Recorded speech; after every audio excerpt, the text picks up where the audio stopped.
Ang ating ebanghelyo ngayong Sabado, ika-11 ng Abril, ay mula kay San Marcos. Maagang maaga ng unang araw ng linggo, matapos na siya'y muling nabuhay, si Jesus ay unang nagpakita kay Maria Magdalena. 7 demonyo ang pinalayas ni Jesus mula sa kanya. Nagpunta si Maria Magdalena sa mga tagasunod ni Jesus upang ibalita sa mga ito ang kanyang nakita. Sila noon ay kasalukuyang nagluluksa at umiiyak. Ngunit ayaw nilang maniwala nang sabihin ni Maria na si Jesus ay buhay at nakita niya. Pagkatapos, nagpakita rin si Jesus sa 2 alagad na naglalakad papuntang bukid, subalit iba ang kanyang anyo noon. Bumalik agad sila at ibinalita sa kanilang mga kasamahan ang nangyari. Ngunit ayaw din silang paniwalaan ng mga ito. Pagkatapos, nagpakita si Jesus sa 11 alagad habang kumakain ng mga ito.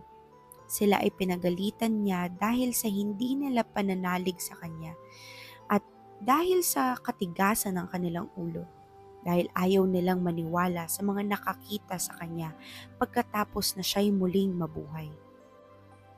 At sinabi ni Jesus sa kanila, "Humayo kayo sa buong mundo at ipangaral ang magandang balita sa lahat ng tao." Ang mabuting balita ng ating Panginoon.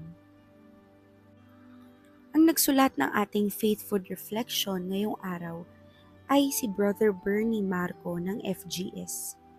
From takot to tapang, go and tell.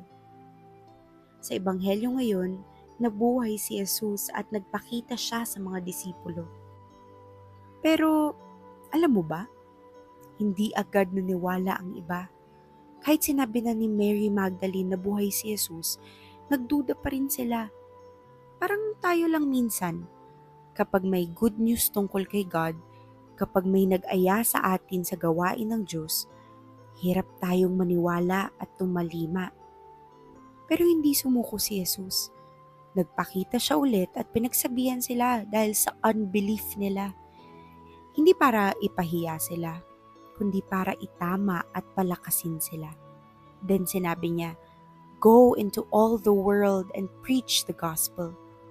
Ibig sabihin, hindi lang para sa kanila ang good news, para rin ito sa lahat. Simple lang ang message, buhay si Jesus. Siya ang pag-asa, siya ang Savior. Minsan, feeling natin hindi tayo ready mag-share ng faith natin. Sa prayer meeting, magtatanong ang prayer meeting leader, "Sino ang gustong mag-share ng blessings ni Lord?" Walang nagvo-volunteer. Kasi baka daw mapahiya lang. Pero tandaan natin, ang disciples din, nagduda at natakot.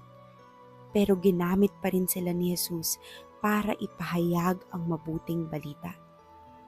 Hindi perfect ang hinahanap ni Lord. Open heart, handang matuto at magtiwala ang hanap niya. Kung naranasan na natin ang kabutihan ni Jesus, huwag nating itago. I-share natin ito sa pamilya, friends, sa social media, kahit simple lang. Dati, takot.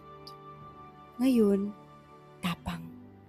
Dahil buhay si Jesus. Manalangin tayo. Panginoon, alisin mo ang mga doubts namin at bigyan kami ng tapang para ibahagi ka sa iba. Sa ngalan ng Ama at ng Anak at ng Espiritu Santo. Amen.